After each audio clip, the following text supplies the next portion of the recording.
Well, thanks very much for that performance, Alan. It was really beautiful. So in control. There's an aristocratic elegance to it that is rather nice for this Italian music.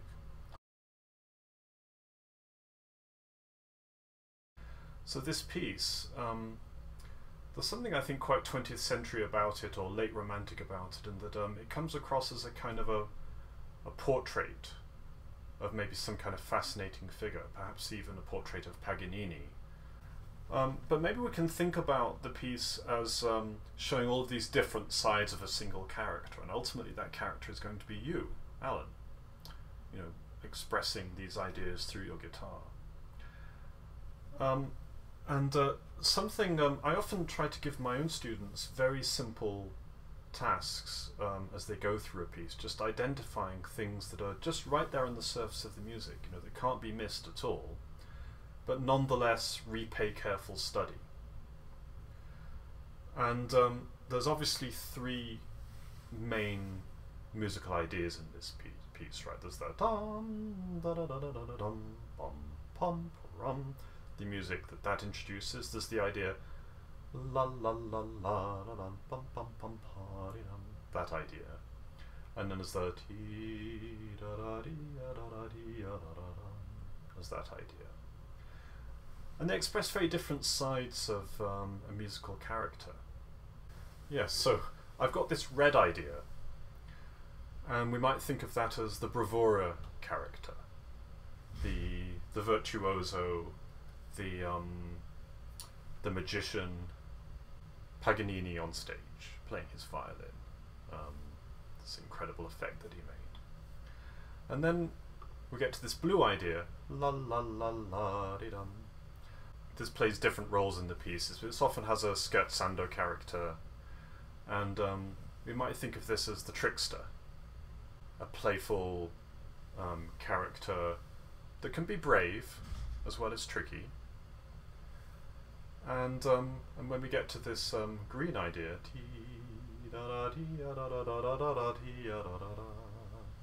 we have, I think, the poet, the romantic, the lover. And these are all sides of one character. And what's so great about this piece is that the ideas can be combined, and they can start to resemble one another at different times. So these are not, these colours are not necessarily prison bars between one idea and the next. But I'll often suggest to my students that, that once they've encountered some very, very simple idea like this that they want to pursue, it can be very good just to keep going through and just be really, really clear which character am I in. And there might be moments where they combine, as in tum pa bum dee da dee da da tum ta dum ta da dee da da dee da da dum. They can exchange, they can be in conversation. But what if we take each idea in turn and just look to see if there are any little enhancements to the way you project each one? Perhaps starting at the very beginning with the magician, the bravura character. Would you like to play just this opening bravura idea?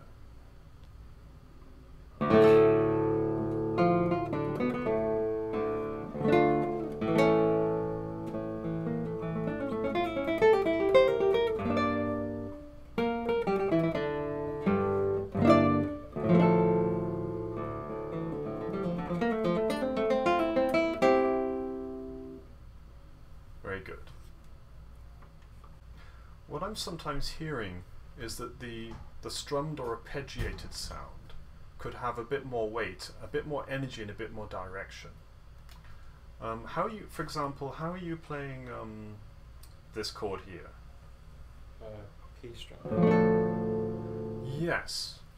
What if you direct your thumb a little bit more towards the top of the chord, and with a feeling of accelerating, right, that sounds very different to me. What about, say, this chord here?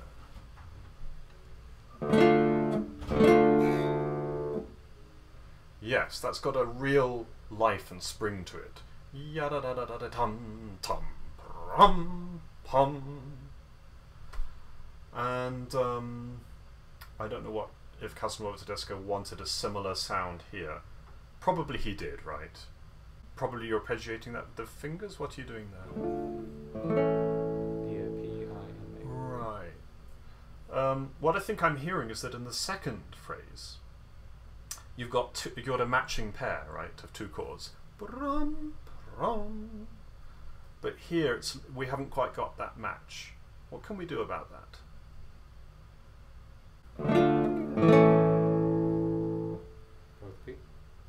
Yeah, that seems like one possibility for sure. And again, make sure that it has that direction and weight and strength. Right, that sounds really great to me. Now there might be other places in the piece. So this idea comes back fairly regularly. It's often with these very strong, like the full orchestra chords. I mean, for that matter, there's even the very end of the piece. Just the very last chord. We've got this bum bum rum. It can have a very strong sense of rhythmically springing from that first tonic, right? Very much in time. And with that same sense of direction and weight. Do you want to try just that last gesture?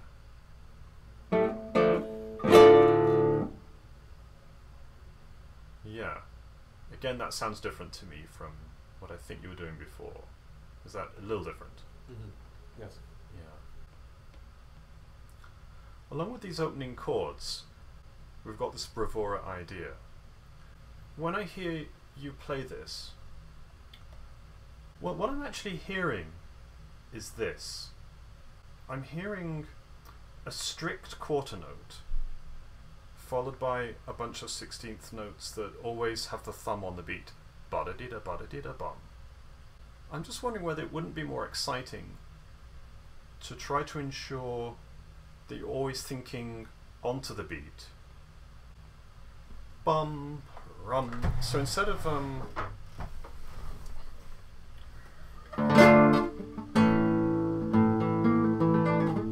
you hear what I'm hearing? That sounds like 3, 1, 2, 3, and then later on 2, 3. But perhaps wouldn't it be an idea to go 3, 1, and 2, and 3, and 4, and like an arrow. Yum, da-da-dee-a, ba-da-dee-a, ba-da-dee-a, ba-da-deem, ba-da-deem, ba-da-dum. Right on time, and then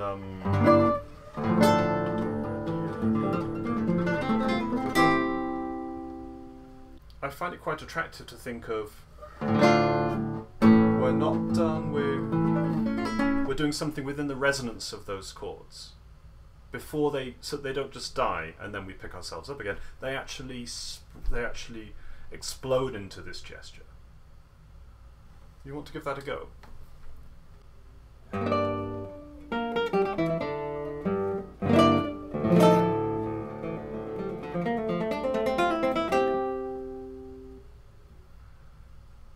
Very nice. Can you give me like a tiny bit more surge? You were doing it. It was great. I want to just push you to do even more.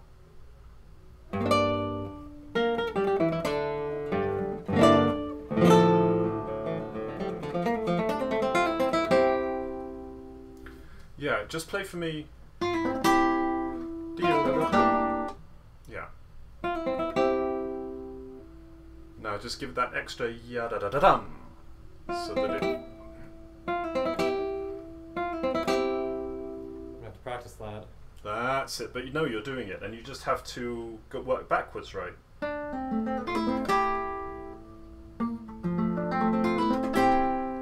have to practice it too, but you see the idea that you actually... It's like an exponential surge. So rather than going ba-da-dee-da-da-da-da, ba-da-dee-da-da-da-dee, ba-da-dee-da-da-da-dum, you go ba-da-dee-da-da-da-dee, ba-da-dee, ba-da-dee-ba-da-dum, and then it just explodes a bit at the end. And then we're suddenly in this new idea. And And it says deciso, right, for this idea. And what if you try to... So now we're on to the next idea. This is the trickster. But first, he seems to be a very brave fellow indeed, with his deciso character. Later on we'll hear... We'll hear all kinds of playful ideas around here. And what I'm wondering is, when you go into this deciso idea, can you maintain that character? So rather than dropping the sound and starting maybe a little bit hesitantly, dum dum dum dum dum, can we continue to be very bold and like announce that idea? Da da dee ba da dee ba da dum da ta ta tum da dum tum pum pum pum. So you're using the energy that you got from that arabesque.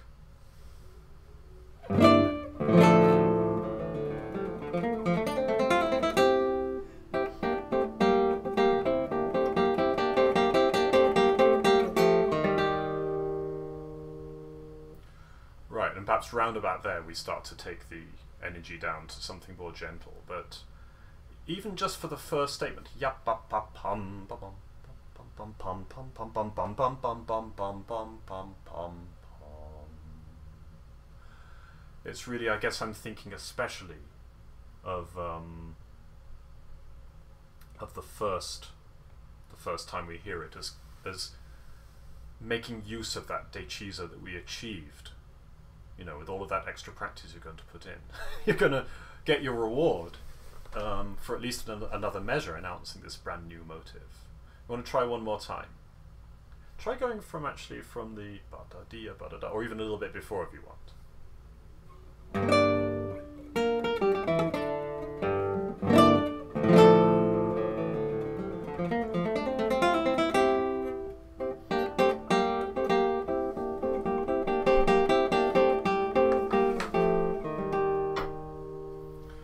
Good. When you get to that to this point, think very ahead into the second beat. So you go something like and as though to say I wasn't done. Instead of saying the end and now something new, you're going and not yet done.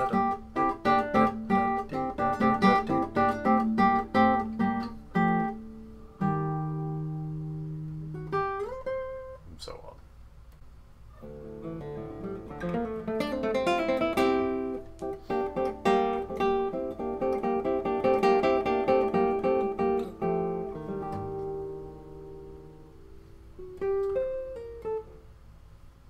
Nice. What was that like?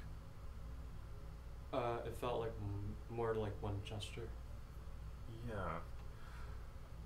Think a little bit more forte as you're doing this. So we've got so the listeners can't possibly miss what our idea is.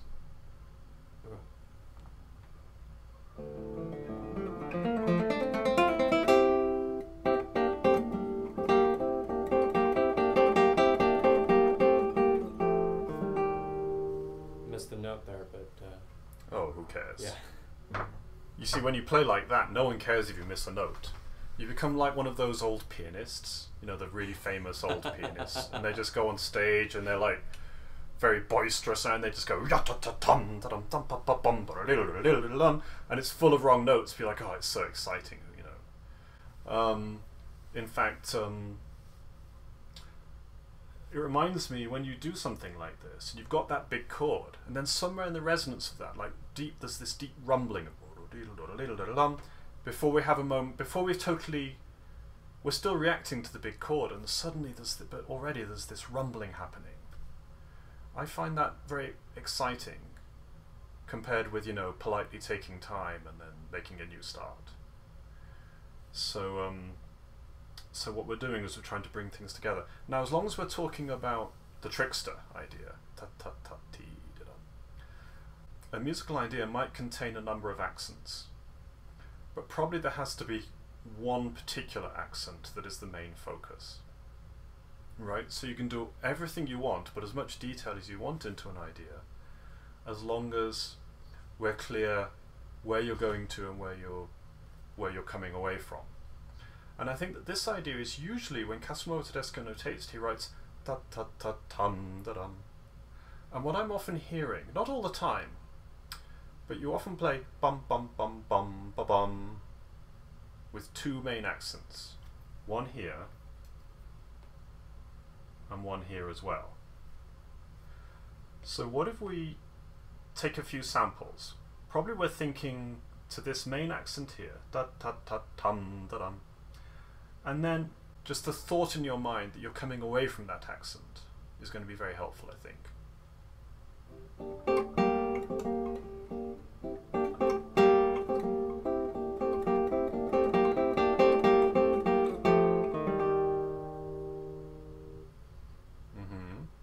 Shall we take a passage that sounded different to me? Let's try and find a passage where this idea is used quite a bit.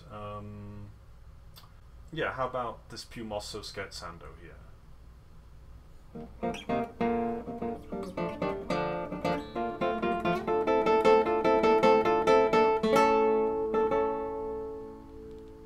Good. So what I heard there, I'm going to be very nitpicky. I heard an accent there, and this time I did hear two accents. So the second time I heard ta ta ta tum ta tum. Do you hear it as well? Mm-hmm. Yeah, see what happens if you just go for that one accent.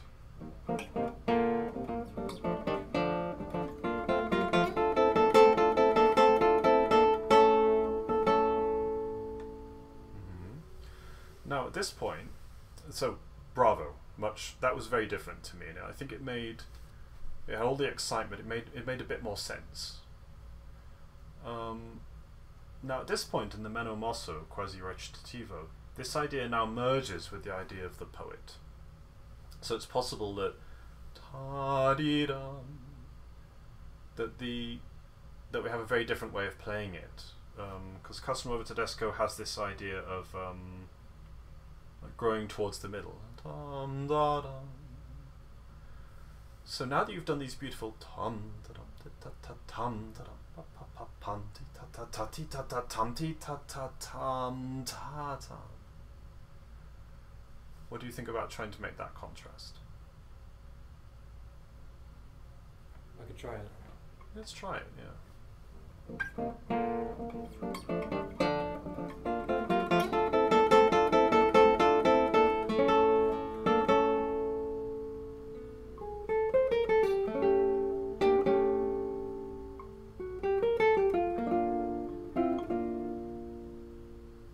I liked that. It's possible that this idea can take a little bit more time and be a bit more lazy in its rhythm. So when you're going for like the full-blown trickster, it's like tum-ta-dum. And then when it merges with the poetic music, tum-ta-dum, maybe it just has you just slightly prolong the middle chord. Perhaps long enough just to at least think of vibrato, if not literally to do it. Just do the one at the top of the page. Yes. What's your fingering there? I'm using 2-1 for the first chord. What is it like if you use the sliding fingering? To me that immediately sounds more eloquent. Right, because you don't have to pick fingers up and put them down again, you're just hum, hum.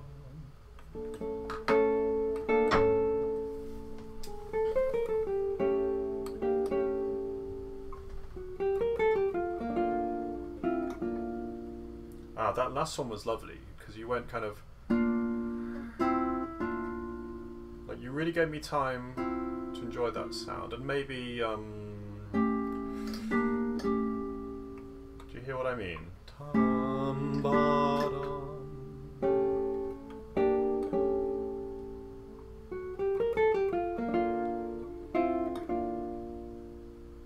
The nice thing is that we're starting to make it clear to the listener how these different characters are all part of the same person and can sometimes blend into one another.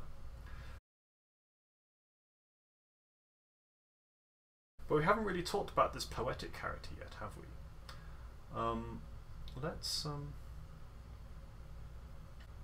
Can you just play for me the first phrase from here to here, up to the half cadence there?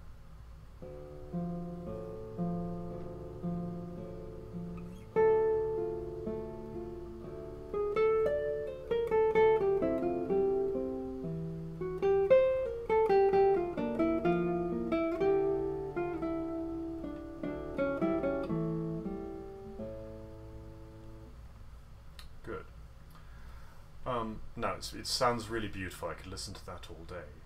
What I'm thinking about is it does this very characteristic thing, very expressive thing, of we have these long notes and then we have a flurry of 16th notes. The 16th notes continue over the downbeat, the change of harmony, crucially, and then land up on a long note in the end, but not a long note on a strong beat. And I think if we go through a little bit, we'll hear that sometimes there can be a tendency to go ta-da-dee-ya-da-da-dee-ya-da-da-dum, where the focus is on the last note. Ta-da-dee-ya-da-da-dee-ya-da-da-dum.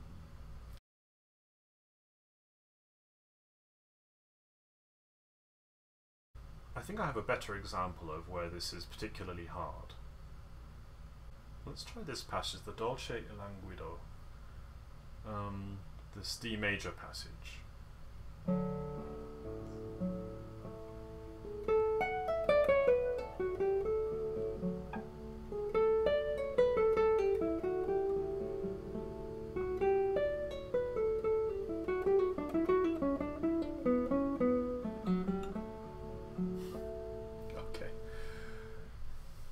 You just completely captured the idea I wanted to share. Were you conscious of making any change to the way you played? Yes. Yeah. Now you started to hear the appoggiaturas on the downbeats, and you especially made a target on this B appoggiatura here. Now here, on both times, I think it's really helpful to hear the harmony, to know that the harmony changed on the downbeat, even though it takes a moment for it actually to be literally sounded in the accompaniment. And then we hear that chord, we know that right, that B is already talking to so of course it gets this extra poignancy really from the performer's imagination, which is then the listener will experience once they've heard the measure as a whole. So should we try that?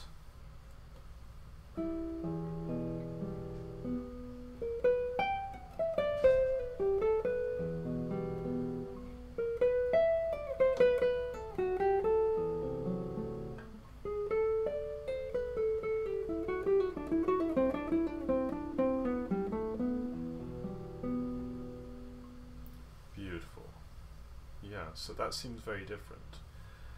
And perhaps this idea can have extra intensity because of the way that Castelnuovo-Tedesco makes us wait a whole measure. Ta-ta-tia, ta-ta-tia, ta-ta-tia, ta-ta-tia, ta-ta-tia, da-da-dum. And you can, in fact, in those kinds of situations, you can be a little bit more weighty on all of the notes, as long as that C natural at the beginning gets all of the love.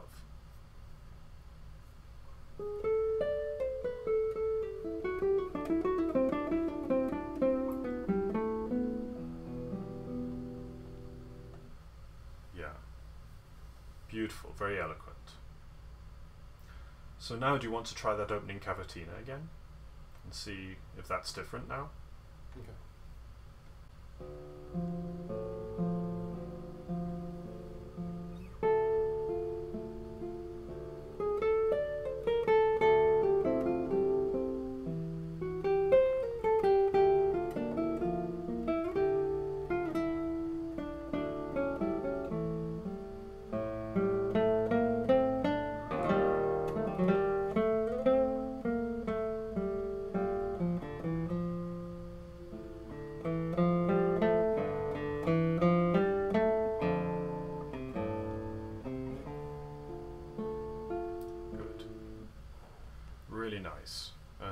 So I think you made some really great changes to the way you played that. Now if you think about this is it's interesting the way when the melody is given to us, da da dee da da dee da da da. Finally we get that Da-dee-ya-dum, ta-dee-ya-da-da-dum. As an ending to the whole thing. If we go to the tremolo passage, if we think about what the thumb is doing here, what it's playing, where does that idea come from? From the poetic stuff. Exactly. In fact, you can imagine making that obvious. If I wanted to explain it to somebody, I might first play for them.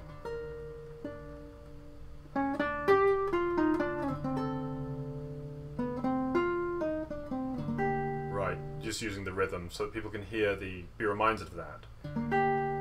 This is obviously not a suggestion for performance, it's just a teaching tool. But now now we're asking, where is this actually going? Clearly the idea is that it all relates to the thumb.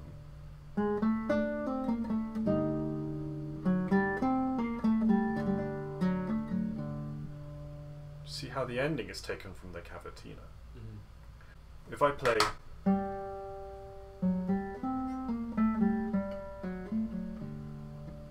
where is the main accent supposed to be? Like where was it when you played? First beat of the third bar? That's right. No, I think that's true here, right?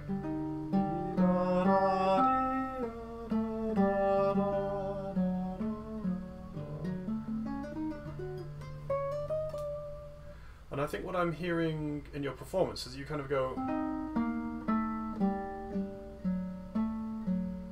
right without acknowledging that little appoggiatura. But it actually comes from that cavatina, and I think it's helpful to unify the piece if you give it to us. You want to try?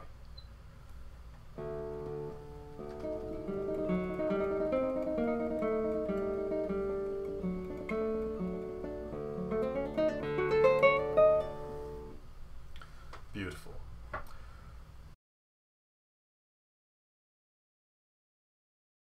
So what we've done is we've gone through the three main musical motives. The romantic, the trickster, and the poet.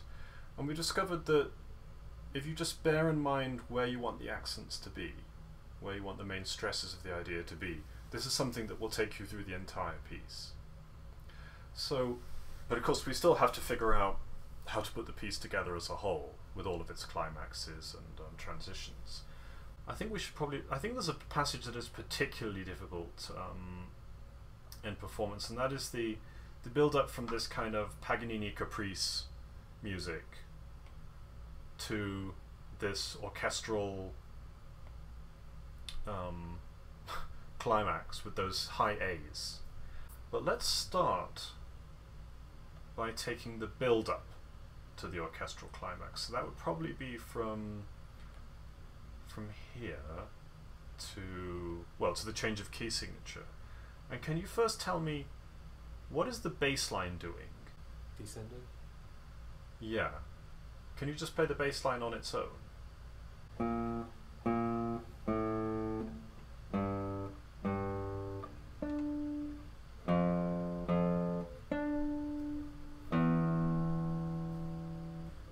Good. Now I want to propose that when Castelnuovo-Tedesco goes to these high Ds and so on, we're still hearing F natural as the bass in force, like some kind of deep double bass or the bottom of the piano or something. So we could say that the bass line is B flat, A, G, F, E natural, and then back to an A. And I wonder if you can play that for me. Can I play that for you with the chords?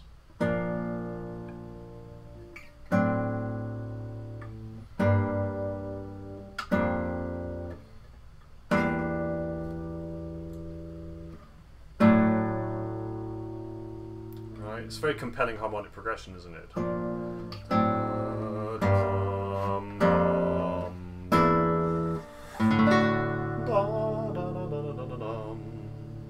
Very romantic.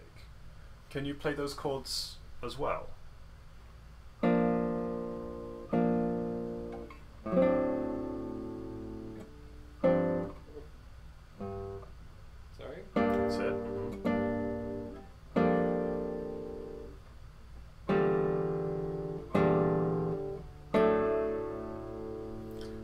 there's one of those orchestral cadential 6/4s that Richard Strauss is famous for, and other romantic composers. So when he reaches the crucial E natural, so we're used to hearing the arpeggios. This is the bravura character alternating with this dum ba da da da da da dum bum bum. Then again the alternation. Then again the chord, but now we don't hear the da da da da da da dum. We hear a version of it da da da da da da da da da da da da. But in fact, it's growing into a whole 4-bar gesture, so that when the original idea does come back, it's now over this climactic 6/4. So we want to try and capture that mounting excitement in some way. And let's start by just checking the dynamics. So give that a go. I'm looking for a gradual increase in the arpeggio passages as you go towards the climax.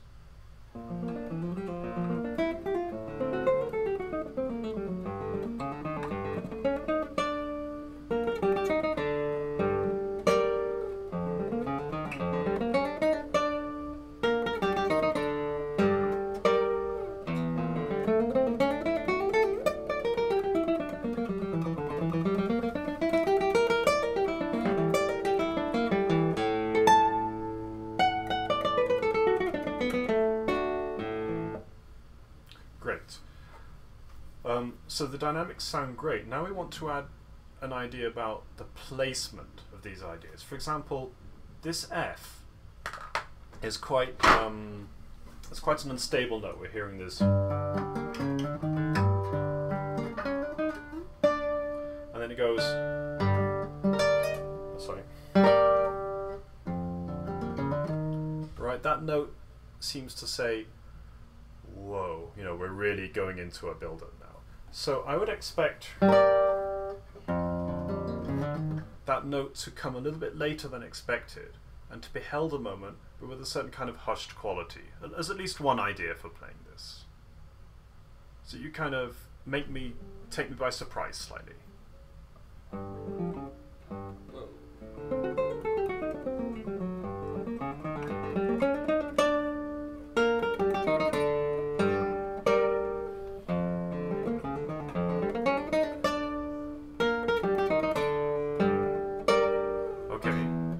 Castelnuovo-Tedesco says mezzo piano both times, but what if you make this note a bit more confident and this note a bit less confident? Dum, bum, ba-dum.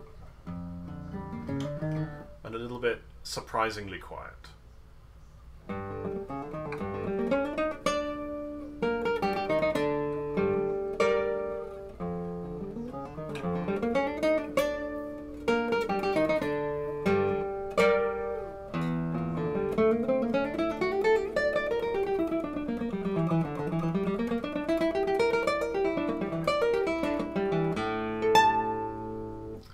Great.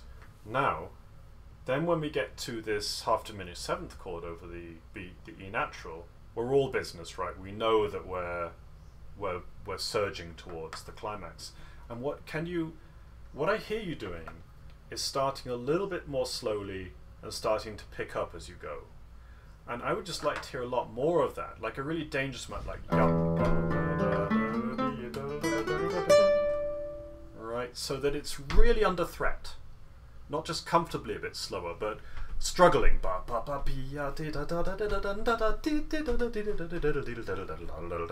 And then honestly, you can be as showy as you want on the next bit, because you'll have built up so much political capital with your listeners. You want to try? Wherever you like, wherever you want to go from to get this idea. It could even be just right from here.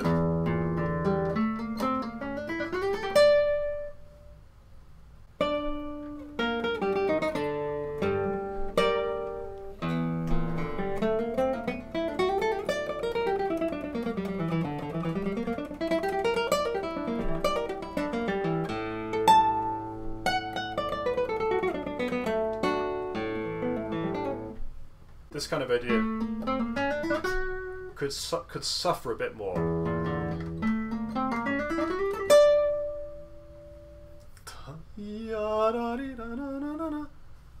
Just a little bit more weight. Yes.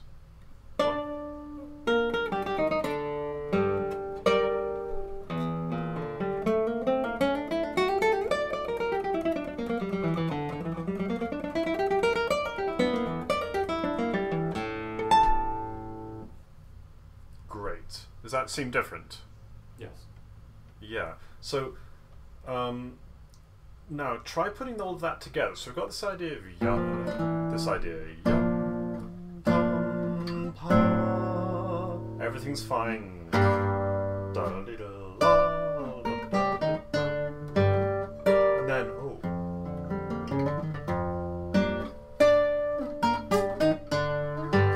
and then no turning back now.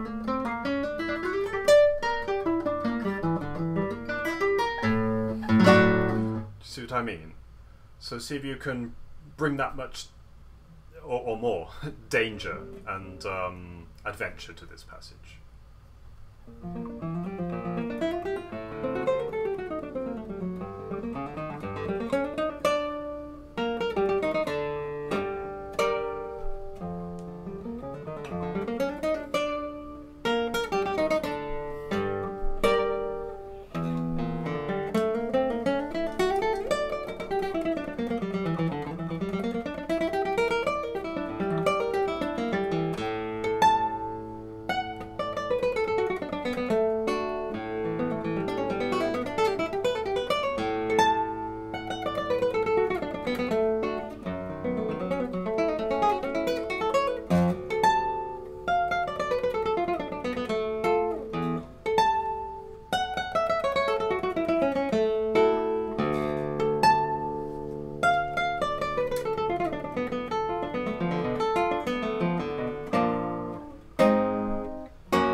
Great. Alright, well that was very much more, I found that a really compelling approach to the climax. And now we have a passage, which again I'm really, I think you're doing very successfully, and doesn't often happen in guitar music, where a climax is reached and then is held for a while. Like the orchestra is playing full blast for several measures. But it's a very difficult passage to pull off, because what tends to happen is, well, Castelnuovo-Tedesco gives us these low bass notes. Then we have to come up here.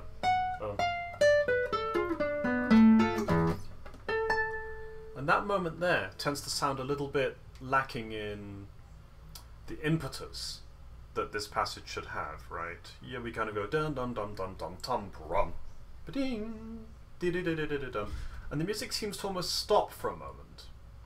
My suggestion here would be to put, we want this note. The listeners will forgive us and understand what we want. If this moment comes, always bang on time. And so the danger is if we hear something like this. Right? The moment had passed, hadn't it, for us to hear that high A. Whereas if I go da da dee da dun dun dun and put more and play more heavily.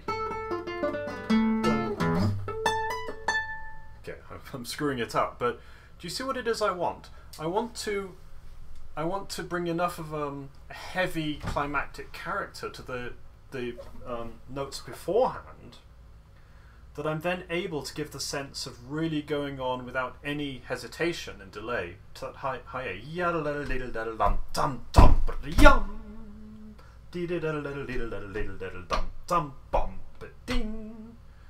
All every time. Okay, you're miming it great. Exactly. I see you getting it.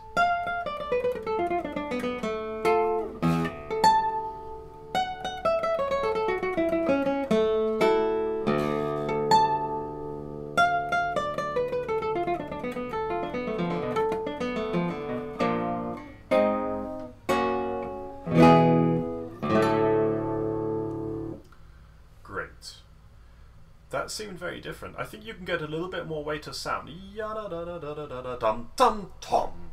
So think of, make sure you're taking care of that idea of the surging dynamic. So don't make your dynamics quite so smooth. Remember that sometimes when you want a crescendo to tell in this kind of almost chaotic way, we're trying to convey to the listener that right now we're not just at the top of the mountain, we're actually flying over the top of the mountain, which is a risky business. So to be in full flight, you may have to make your crescendos a bit more surging, a little bit more unexpected, a little bit less like in context.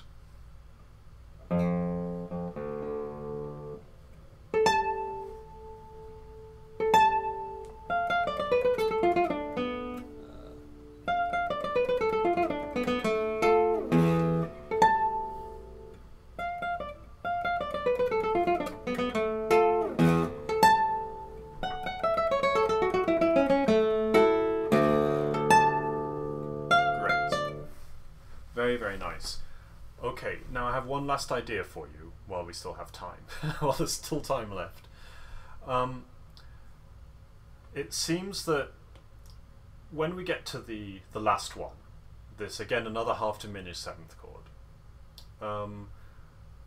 we really want to be under threat.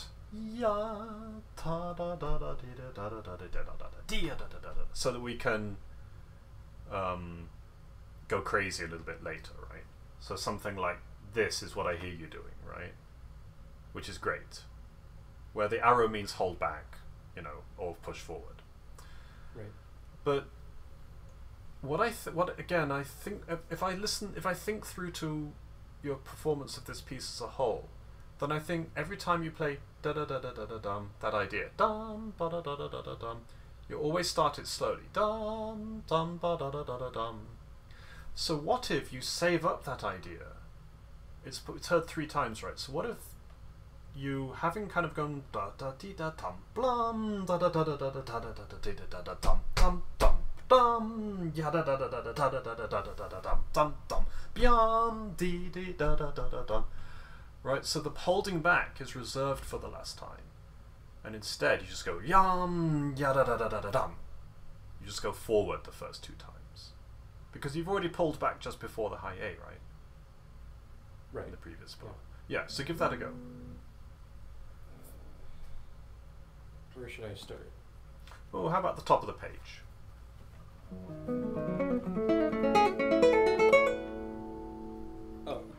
Something like ba da da da rum blah.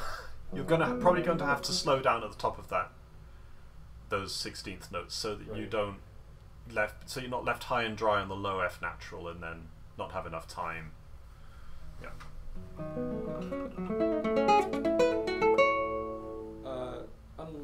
Do you mind if we start at the end of the oh sure the other page?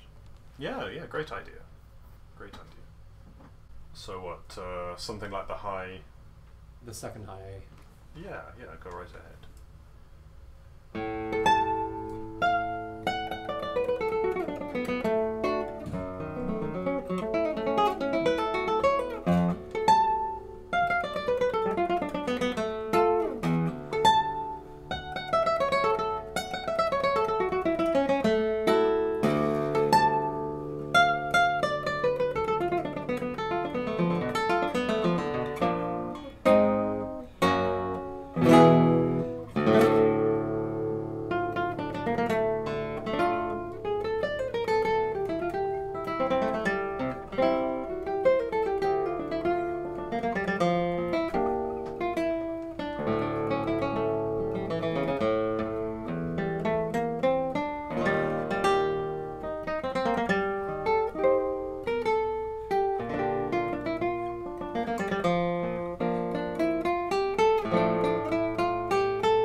I think that it seemed to affect even what happens afterwards, right? There's a sense of a very different energy going into this final statement, the grandioso. With this build-up that you're doing, we now reach a second and perhaps even bigger climax, where the poet theme is stated triumphantly in combination with the bravura theme. Now, round about this point here, where I've put the arrow, it's perhaps tempting just to slightly lose the faith. You know, you've gone ba da dee da da rum bum da da da da da da dum bum pa dee da dum da dee da da da dum, and lose a little bit of that climactic, resolute, forward-moving character. Do you want to just try it one more time? And I want to praise you in advance, by the way, for being one of the very few people that actually plays this relationship between triplets and duplets as written, and it sounds great. Attempting. Like, I'm very, very happy to hear it, because I don't know if I've hardly ever heard it done simply as written, and it does seem to sound really, really good. I actually don't know how to count that, so I'm just playing it by ear. Ah, interesting. The rhythm's there. You're definitely doing it. So let's try this, how about from here, these four big chords. And then really just think you're going to go through this passage and just make a climax right up until the end. You're not going to take us off the hook at any point.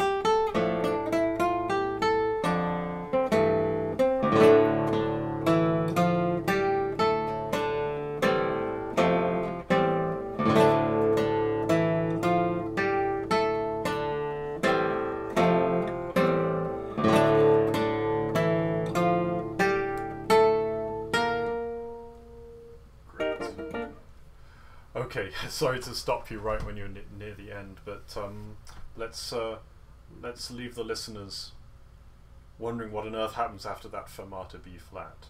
Then of course, yeah, we have these little detours. Yeah, really great. So make sure, I would say, when you see that a passage is building, use lots of different tools: dynamic, agogic, placement tools, and the degree of, I would say, push and pull within a passage to try to reflect its level of tension. So those half diminished seventh chords are particularly, in doubt, particularly threatened, like particularly we don't know if we're going to get through this music alive, right? And reach our goal. And so it's natural to push and pull a lot more, both dynamically and in terms of rubato. Whereas other passages, on other harmonies, maybe there's a little bit more of a sense of just go straight through. So do you have any questions or any thoughts on what stood out for you in what we did? I think definitely the push and pull relation. I think I was doing much less of that, and I thought much less would be appropriate, but now it's like I know that I can do a lot more. Yes. So look, it's really great working with you today. I mean, you just did everything that I was asking about right away, and I think made some great changes. Thank you, Jonathan. This is a wonderful lesson. Thanks so much.